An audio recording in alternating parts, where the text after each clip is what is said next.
Hello everyone, welcome to online study point. तो आज हम लोग बात करेंगे मोस्ट इंपॉर्टेंट जनरल साइंस के टॉप 25 क्वेश्चंस के बारे में, और जिसकी प्रैक्टिस सेट ली जा रही है प्रैक्टिस सेट 27। इसके पहले की 26 प्रैक्टिस सेट आपको साइंस के प्लेलिस्ट में मिल जाएगी, तो जिसने अभी तक उन वीडियोस को नहीं देखा है जाकर के जल्दी से देख लीजिएगा। काफ़ी इंपॉर्टेंट क्वेश्चन उसमें भी डिस्कशन किए गए हैं, ठीक है। तो वीडियो को लास्ट तक जरूर देखा करिए और कमेंट करके अपना स्कोर बताया करिए कि आपकी 25 में से कितने क्वेश्चन करेक्ट हो पा रहे हैं। और वीडियो के लास्ट में आपको एक क्वेश्चन भी प्रोवाइड किया जा रहा है जिसके आंसर आपको कमेंट सेक्शन में देने होते हैं। ये वीडियो उन सभी एग्जामिनेशन के लिए इंपॉर्टेंट है जहाँ पे भी जनरल साइंस के क्वेश्चन पूछे जाते रहते हैं, ठीक है। तो स्टार्ट करने से पहले जिसने चैनल को अभी तक सब्सक्राइब नहीं किया है, चैनल को सब्सक्राइब करके बेल आइकन को दबाइए, जिससे कि वीडियो की नोटिफिकेशन आपको सबसे पहले मिल जाए। और वीडियो की पीडीएफ के लिए आप टेलीग्राम चैनल को ज्वाइन कर सकते हो, जिसकी लिंक आपको नीचे डिस्क्रिप्शन बॉक्स में मिल जाएगी, ठीक है ना। और वीडियो पसंद आता है तो वीडियो को लाइक करिए, ज़्यादा से ज़्यादा शेयर करके अपना सपोर्ट शो करिए। और जिसने अभी तक ऑनलाइन स्टडी पॉइंट के एंड्रॉइड ऐप को नहीं इंस्टॉल किया है, जल्दी से प्ले स्टोर पे जाइए, वहाँ पे आपको ऑनलाइन स्टडी पॉइंट का ऐप मिलेगा, इसको इंस्टॉल कर लीजिए। यहाँ पे आपको डेली साइंस की क्विज मिल रही है, साथ ही साथ इसके आप लोग देख सकते हो कि आपने कितना स्कोर किया, आपकी रैंकिंग क्या है और करने में कितना टाइम लग रहा है, ठीक है। तो चलिए स्टार्ट करते हैं फिर। ओके, तो क्वेश्चन फर्स्ट अब आपकी स्क्रीन पे है। क्वेश्चन फर्स्ट को पढ़िए। खट्टे स्वाद के लिए कोशिकाएं जिह्वा के किस भाग में होती हैं? Which of the part of tongue bears cell for the sour taste? तो इसका आंसर क्या करेक्ट हो जाएगा? चार ऑप्शन आपको दिए गए हैं, डायग्राम भी देखिए आप लोग।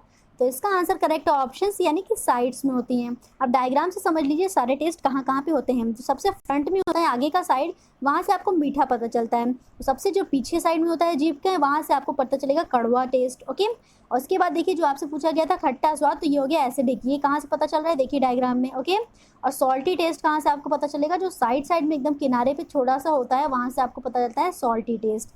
तो सारे ही टेस्ट आपको क्लियर हो गए, जरूर से याद रखिए, एक नया क्वेश्चन काफ़ी पूछा जाता है इससे, ठीक है। आइए चलते हैं नेक्स्ट क्वेश्चन, देखिए क्या है। सभी मूल बलों में से सबसे दुर्बल बल है, यानी कि the weakest of all fundamental forces is. तो इन सभी में फोर्स दिए गए हैं आपको, इनमें से बताइए कि सबसे दुर्बल कौन सा है। तो इसका आंसर करेक्ट है ऑप्शन यानी कि गुरुत्वीय बल, ठीक है। ग्रेविटेशनल फोर्स जो है वो सबसे वीकेस्ट फोर्स है। फॉर्मूला देखिए, फिर हम आपको एक्सप्लेनेशन बता रहे हैं। यहाँ पे एक पार्टिकल दिया गया है मास m1 का, यहाँ पे दूसरा पार्टिकल है मास m2 का। दोनों एक दूसरे की तरफ फोर्स F1 F2 लगा रहे हैं, ठीक है। और इन दोनों के बीच की डिस्टेंस कितनी है? तो डिस्टेंस आपको दी गई है r। यहाँ तक समझ में आ गया? तो इसका जो फॉर्मूला होगा ग्रेविटेशनल फोर्स वो हो जाएगा g m1 m2 divided by are square. g m1 m2 divided by are square, जहाँ पे g जो है वो गुरुत्वाकर्षण नियतांक है। ओके, आइए इसका एक्सप्लेनेशन देखिए। पहले कौन कौन से कॉन्टैक्ट फोर्स होते हैं, कौन कौन से नॉन कॉन्टैक्ट फोर्स होते हैं। तो कॉन्टैक्ट फोर्स ये सारे होते हैं फ्रिक्शनल फोर्स, टेंशन फोर्स, यानी कि जो सतह पे लगते हैं, जो आपको पता चल रहा है कि कॉन्टैक्ट होके लग रहा है, वो हो गए कॉन्टैक्ट फोर्स, जैसा कि नाम से ही स्पष्ट है। नॉन कॉन्टैक्ट फोर्स में क्या आ जाएंगे? ग्रेविटेशनल फोर्स, इलेक्ट्रिक फोर्स और मैग्नेटिक फोर्स, ठीक है। तो ये सब है नॉन कॉन्टैक्ट फोर्स। अब आपका आंसर क्या करेक्ट था? गुरुत्वाकर्षण। तो गुरुत्वाकर्षण बल क्या होता है वो समझिए। गुरुत्वाकर्षण एक पदार्थ द्वारा एक दूसरे की ओर आकर्षित होने की प्रवृत्ति होती है। गुरुत्वाकर्षण के बारे में सबसे पहले किसने सूत्र दिया था? तो ये दिया था आइजैक न्यूटन के द्वारा दिया गया था। और उनका फॉर्मूला जो था वो अभी अपने आपको बता दिया है। क्या था formula? F is equals to ji m1 m2 divided by क्या था? आर स्क्वायर था, ठीक है। F is equals to ji m1 m2 divided by are स्क्वायर। यहाँ तक क्लियर? आइए चलते हैं क्वेश्चन नंबर थर्ड, देखिए क्या है। हमारी छोड़ी हुई सांस की हवा में कार्बन डाइऑक्साइड की मात्रा लगभग कितनी होती है? आपसे पूछ रहा है कि कार्बन डाइऑक्साइड की मात्रा लगभग कितने प्रतिशत होती है, ये आपको बताना है, ठीक है। तो इसका आंसर करेक्ट हो जाएगा ऑप्शन यानी कि सिर्फ 4% होती है, ठीक है। हम लोग जो सांस छोड़ते हैं उसमें कार्बन डाइऑक्साइड होता है, सबको पता है। अब उसका कितना प्रतिशत होता है ये जरूर से याद रखिए। तो ये होता है 4%। ओके, आइए चलते हैं नेक्स्ट क्वेश्चन, देखिए क्या है। किलो वाट आवर एक यूनिट है। Kilowatt hour is a unit of. तो ये किसकी यूनिट है? तो ये है ऊर्जा यानी कि एनर्जी की यूनिट, ठीक है। एनर्जी की यूनिट क्या है? तो किलो वाट आवर है। आइए चलते हैं नेक्स्ट क्वेश्चन पे। क्वेश्चन 5 को पढ़िए। निम्नलिखित में से अश्रु गैस का घटक कौन सा है, यानी कि one of the constituents of a tear gas is. तो आपका आंसर क्या करेक्ट हो जाएगा बताइए। तो इसका आंसर करेक्ट है ऑप्शन यानी कि क्लोरोपिक्रिन, ठीक है। क्लोरोपिक्रिन जो होता है वो आश्रु गैस का घटक होता है। आइए इसका एक्सप्लेनेशन देखिए थोड़ा सा। जब आंसू गैस आंखों के संपर्क में आती है तो कॉर्निया के स्नायु उत्तेजित हो जाते हैं, जिससे कि आंखों से आंसू निकलने लगता है और दर्द होता है, ठीक है। और अंधापन भी हो सकता है। ये चीज़ जरूर याद रखिएगा कि इससे अंधापन भी हो सकता है अश्रु गैस से। अश्रु गैस क्या है? तो यह है क्लोरोपिक्रिन। ये कैसा है? तो यह एक जहरीला रसायन होता है। इसका रासायनिक सूत्र क्या होता है? तो ये होता है Cl3CnO2, ठीक है। Cl3CnO2। यहाँ तक क्लियर हो गया? आइए चलते हैं नेक्स्ट क्वेश्चन, देखिए क्या है। वायु में ध्वनि का वेग किसमें परिवर्तन के साथ परिवर्तित नहीं होता है? Velocity of a sound in air does not change with the change of.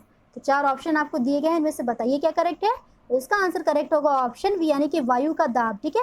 वायु की दाब में आप चेंज करोगे तो वायु में ध्वनि का वेग जो होगा वो परिवर्तित नहीं रहेगा, वो एक जैसा बना रहेगा। आइए चलते हैं नेक्स्ट क्वेश्चन, देखिए क्या है।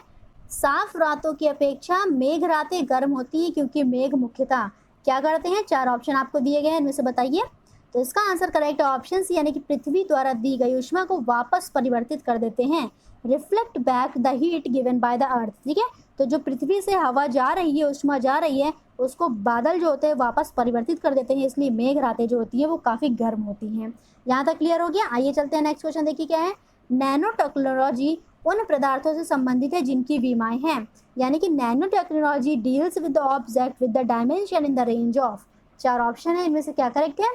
तो इसका आंसर करेक्ट हो जाएगा ऑप्शन डी यानी कि 10⁻⁹ मीटर। नैनो याद रखिएगा 10⁻⁹ मीटर होता है, ओके। 10⁻⁻6 मीटर होता है माइक्रो, 10⁻12 होता है पिकोमीटर, ठीक है। तो माइक्रो, पिको, माइक्रो, नैनो और क्या हो गया, पिकोमीटर हो गया। आप लोग कमेंट करके बताओ कि 10⁻³ को क्या बोलते हैं, ठीक है। कमेंट करके सब लोग बताइए 10⁻³ को क्या बोलते हैं। आइए चलते हैं नेक्स्ट क्वेश्चन, देखिए आपकी स्क्रीन पे है। में से कौन सा गलत है। विच of the following is incorrect. 4 option आपको दिए गए हैं, इनमें से क्या करेक्ट हो जाएगा। तो इसका आंसर करेक्ट ऑप्शन सी यानी कि एड्स की पहचान सबसे पहले 1981 में संयुक्त राष्ट्र अमेरिका में की गई थी। तो 1981 में नहीं की गई थी, ये कब की गई थी, आइए एक्सप्लेनेशन में बताते हैं। तो देखिए एड्स की जो खोज है वो की गई थी 1983 में, ठीक है। इसलिए आपका वो वाला आंसर ऑप्शन सी करेक्ट हो जाएगा। किसके द्वारा की गई थी, तो अमेरिकन रॉबर्ट गैलो एंड फ्रांसीसी इन्वेस्टिगेटर के द्वारा की गई थी। यहाँ तक क्लियर हो गया। आइए चलते हैं नेक्स्ट क्वेश्चन, देखिए क्या है। कठोर जल से कैल्शियम और मैग्नीशियम निकालने की प्रक्रिया को कहते हैं। कठोर जल से कैल्शियम और मैग्नीशियम को निकालने की प्रक्रिया क्या कहलाती है, ये आपको बताना है। तो इसका आंसर करेक्ट हो जाएगा ऑप्शन डी यानी कि जल मृदुकरण, वाटर को सॉफ्टनिंग करना, ठीक है। क्लियर हो गया। आइए चलते हैं नेक्स्ट क्वेश्चन, देखिए क्या है। यदि पूर्ण तरंग दृष्टिकारी की निवेश आवृत्ति n है तो निर्गत आवृत्ति यानी कि आउटपुट फ्रीक्वेंसी क्या होगी। यदि इनपुट फ्रीक्वेंसी जो है वो n है तो आपसे पूछा है कि आउटपुट फ्रीक्वेंसी क्या होगी। तो इसका आंसर करेक्ट है ऑप्शन डी यानी कि 2n हो जाएगी, ठीक है। आउटपुट फ्रीक्वेंसी 2n हो जाएगी यदि इनपुट फ्रीक्वेंसी n है, तो ये चीज़ याद रखिएगा, ठीक है। आइए चलते हैं नेक्स्ट क्वेश्चन, देखिए क्या है। निम्नलिखित में से कौन सा सही मेल है, इसमें से आपको बताना है। 4 ऑप्शन दिए गए, कौन सा सही है, तो बताइए कौन सा सही है क्वेश्चन 12 का। तो इसका आंसर करेक्ट है ऑप्शन डी यानी कि डी। हाइपरटेंशन से क्या होता है, तो हाइपरटेंशन से होता है दिल का दौरा, ओके, हार्ट अटैक। यहाँ तक क्लियर। आइए चलते हैं नेक्स्ट क्वेश्चन, देखिए। बाइसिकल के पहिए में प्रयुक्त अरे आगे बढ़ती हैं, उसका क्या कारण है। The spokes used in the wheel of a bicycle increased it's. तो क्या बढ़ाती हैं, तो इसका आंसर करेक्ट हो जाएगा ऑप्शन है यानी कि जड़त्व आघूर्ण को बढ़ाती हैं, ठीक है। मूवमेंट ऑफ इनर्शिया को बढ़ाती हैं। बाइसिकल के पहिए में प्रयुक्त अरे जो हैं वो बढ़ाती हैं मूवमेंट ऑफ इनर्शिया को। क्लियर हो गया। मूवमेंट ऑफ इनर्शिया क्या होता है, आइए एक्सप्लेन करते हैं। तो देखिए किसी भी वस्तु का जो जड़त्व आघूर्ण, ये नहीं कि मूवमेंट ऑफ इनर्शिया होता है, उसको हम लोग रिप्रेजेंट करते हैं आई से, और वह किसके बराबर होता है, तो वह उस वस्तु के द्रव्यमान और उसके बीच की दूरी के स्क्वायर के यानी कि वर्ग के गुणनफल के बराबर होता है। जैसे कि आपको यहाँ पे फॉर्मूला में दिख रहा है I=mr²। यहाँ पे कोई एक मास है और इसके बीच की डिस्टेंस क्या है, आर है, तो इसका जो फोर्स होगा यानी कि जड़त्व आघूर्ण होगा वो हो जाएगा I=mr²। क्लियर हो गया। सभी टाइप की मूवमेंट ऑफ इनर्शिया किस किस बॉडी पे क्या क्या होता है ये सभी आपको दिखा दिया गया है डायग्राम में, इसको अच्छे से याद कर लीजिए, ठीक है। ढेर सारे लगेंगे तो उन्हें हम सबका समीशन करके उसका मूवमेंट ऑफ इनर्शिया निकालेंगे। इस टाइप का पार्टिकल होगा तो उसमें हमें छोटे से पार्टिकल का निकाल करके उसको इंटीग्रेट कर देना है, तो आपको पूरे का पता चल जाएगा मूवमेंट ऑफ इनर्शिया क्या होगा। आइए चलते हैं नेक्स्ट क्वेश्चन, देखिए आपकी स्क्रीन पे किसका मिलान करना है, यानी कि मैच द फॉलोइंग, किसका किसका क्या मिलान है, ठीक है। फॉर्मिक एसिड क्या होता है, तो ये चींटियों से प्राप्त की जाती हैं। सिट्रिक अम्ल कहाँ से प्राप्त किया जाता है, तो सिट्रिक अम्ल जो है नींबू से प्राप्त किया जाता है। टॉर्ट्रिक एसिड ये प्राप्त किया जाता है इमली से। तो इसका आंसर क्या करेक्ट, देखिए ए का 3, बी का 1 और सी का 2। आपका आंसर करेक्ट हो जाएगा ऑप्शन बी यानी कि ए का 3, बी का 1 और सी का 2। आइए चलते हैं नेक्स्ट क्वेश्चन, देखिए क्या है। जब कोई जहाज नदी से, ठीक है, समुद्र में प्रवेश करती है तो क्या होता है। When a ship enters the sea from a river, ठीक है, नदी से समुद्र में प्रवेश करती है तो क्या होता है। तो इसका आंसर करेक्ट है ऑप्शन यानी कि वह थोड़ा सा ऊपर उठ जाता है। वह थोड़ा सा ऊपर क्यों उठ जाता है, क्योंकि जो समुद्र की डेंसिटी होगी वो नदी की डेंसिटी से क्या होगी, ज़्यादा होती है, इसलिए जो शिप होती है वो थोड़ा सा ऊपर उठ जाती है, ठीक है। यहाँ तक क्लियर हो गया। आइए चलते हैं नेक्स्ट क्वेश्चन, देखिए क्या है। दौड़ के दौरान धावक का गुरुत्व केंद्र होता है। The centre of a gravity of a sprinter during the race lies, कहाँ पे लाई करेगा, तो इसका आंसर करेक्ट है उसके पैर के आगे, ठीक है। उसके पैर के आगे जो होता है वो लाई करता है। जैसे कि आप लोग डायग्राम में देख रहे हो, अगर कोई दौड़ रहा है तो उसका जो सेंटर ऑफ ग्रेविटी होगा वो उसके पैर से थोड़ा आगे लाई करेगा, ओके। 17 पढ़िए। ओजोन में होती हैं, यानी कि ओजोन कंसिस्ट ऑफ, 4 ऑप्शन आपको दिए गए हैं, इनमें से क्या करेक्ट है?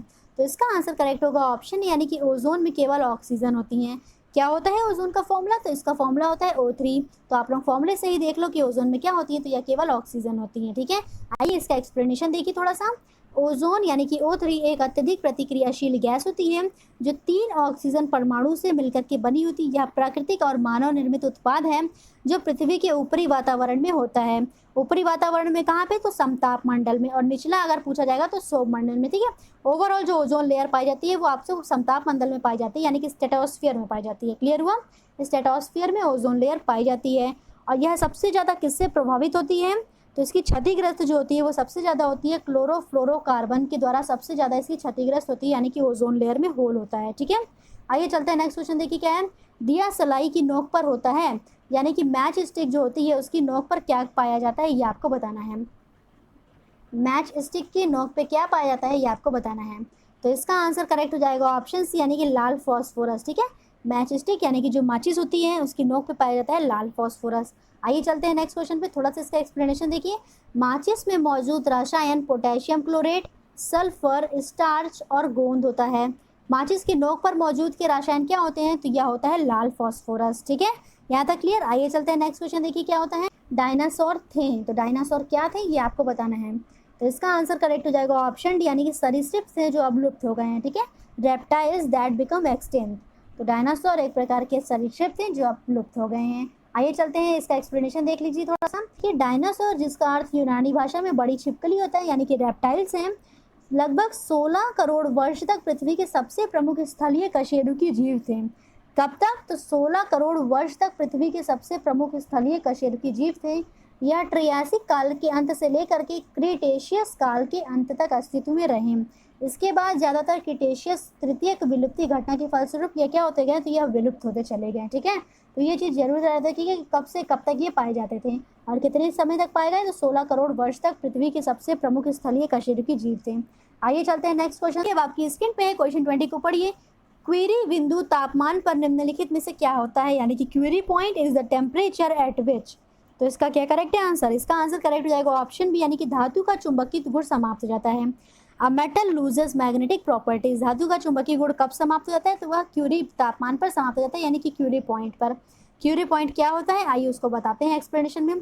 भौतिक पदार्थ विज्ञान में क्यूरी ताप या क्यूरी बिंदु वह ताप होता है जिस पर उस पदार्थ का स्थायी चुंबकत्व समाप्त हो जाता है। ठीक है, तो ये काफ़ी इंपॉर्टेंट क्वेश्चन है, इसको याद रखिए। क्यूरी टेम्परेचर तो आपसे पूछा जाएगा क्या होता है, तो जिस पर धातु का चुंबकीय गुण समाप्त हो जाता है। और कौन सा चुंबकत्व बचता है? तो केवल प्रेरित चुंबकत्व ही शेष रहता है, स्थायी चुंबकत्व उसका समाप्त हो जाता है। क्लियर? आइए चलते हैं नेक्स्ट क्वेश्चन, देखिए क्या है। मसाला एक मिश्रण होता है, यानी कि mortar is a mixture of water, sand and dash. तो इसका आंसर करेक्ट हो जाएगा ऑप्शन, यानी कि बूझे हुए चूहे का। ठीक है, तो मॉर्टर यानी कि मसाला जो होता है वो एक मिश्रण होता है water, sand and slaked lime. आइए चलते हैं नेक्स्ट क्वेश्चन, देखिए क्या है। इसका एक्सप्लेनेशन थोड़ा सा पढ़ लीजिए। मॉर्टर रेत का मिश्रण है जो एक बांधने की मशीन जैसे कि सीमेंट या चूना और पानी और एक पेस्ट के रूप में लगाया जाता है तो जब कठोर हो जाता है। ठीक है ना, mortar is a mixture of sand, cement, lime और वाटर। यहाँ तक क्लियर? आइए चलते हैं नेक्स्ट क्वेश्चन, देखिए क्या है। टिटनेस के कारण होता है, यानी कि tetanus is caused by, tetanus किसके कारण होता है? तो इसका आंसर करेक्ट हो जाएगा ऑप्शन ए, यानी कि कोलेस्ट्रीडियम। ठीक है, कोलेस्ट्रीडियम की वजह से टिटनेस होता है। आइए चलते हैं इसका एक्सप्लेनेशन, देखिए क्या होता है। तो कोलेस्ट्रीडियम जो होता है ग्राम पॉजिटिव बैक्टीरिया का एक जीन्स होता है। इस जीन्स में कई महत्वपूर्ण मानव रोगजनक शामिल होते हैं जिसमें कि बोटुलिज्म, टिटनेस के प्रेरक एंजाइम शामिल होते हैं। यहाँ तक क्लियर हो गया? क्वेश्चन नंबर 23 अब आपकी स्क्रीन पे है। निम्नलिखित में से कौन सी धातु जल के साथ अभिक्रिया न करके हाइड्रोजन पैदा नहीं करती, ये आपसे पूछा गया। ठीक है, यहाँ पे थोड़ा सा टाइपिंग मिसप्रिंट है, यहाँ पे कर लीजिएगा नहीं करती है। तो कौन सी हाइड्रोजन पैदा नहीं करती है? तो इसका आंसर करेक्ट हो जाएगा ऑप्शन बी, यानी कि कैडमियम। कैडमियम जो होती है वो जल के साथ अभिक्रिया करके हाइड्रोजन नहीं देती है। उसके अलावा पोटेशियम, सोडियम और लिथियम ये सभी वाटर के साथ अभिक्रिया करके हाइड्रोजन गैस देते हैं। ठीक है, जैसे कि सोडियम है मान लीजिए, और यहाँ पे आपने वाटर का मिश्रण किया, इसके साथ अभिक्रिया कराई तो आपको मिल जाएगी हाइड्रोजन गैस। ओके, क्लियर हो गया? आइए चलते हैं नेक्स्ट क्वेश्चन, देखिए आपकी स्क्रीन पे है। प्राकृतिक रबड़ को अधिक मजबूत और उच्छल बनाने के लिए उनमें से कौन सा पदार्थ मिलाया जाता है? तो ये हमने आपको एक प्रैक्टिस सेट कराया था, उसमें इसको बताया था, इस क्वेश्चन को दूसरे पॉइंट ऑफ व्यू से बताया था। पर आज इसमें बताइए कि प्राकृतिक रबड़ को अधिक मजबूत और उछाल बनाने के लिए कौन सा पदार्थ मिलाया जाता है। तो इसका आंसर करेक्ट होगा ऑप्शन बी, यानी कि सल्फर मिलाया जाता है। ठीक है, और इस प्रक्रिया को क्या कहते हैं? तो इस प्रक्रिया को कहते हैं वल्कनाइजेशन, यानी कि वल्कनीकरण। क्लियर हो गया? आइए चलते हैं, आज का लास्ट क्वेश्चन देखिए आपकी स्क्रीन पे है। ओके, तो क्वेश्चन पढ़िए। शुष्क पाउडर अग्निशामक में होता है। शुष्क पाउडर अग्निशामक में क्या पाया जाता है, ये आपको बताना है। 4 ऑप्शन आपको दिए गए हैं, तो इसका आंसर करेक्ट है ऑप्शन डी, यानी कि बालू और सोडियम बाइकार्बोनेट। ठीक है, बालू और सोडियम बाइकार्बोनेट किसमें पाए जाते हैं? तो शुष्क पाउडर अग्निशामक में होता है। अब देखिए, कल का क्वेश्चन जो आपसे पूछा गया था क्या था?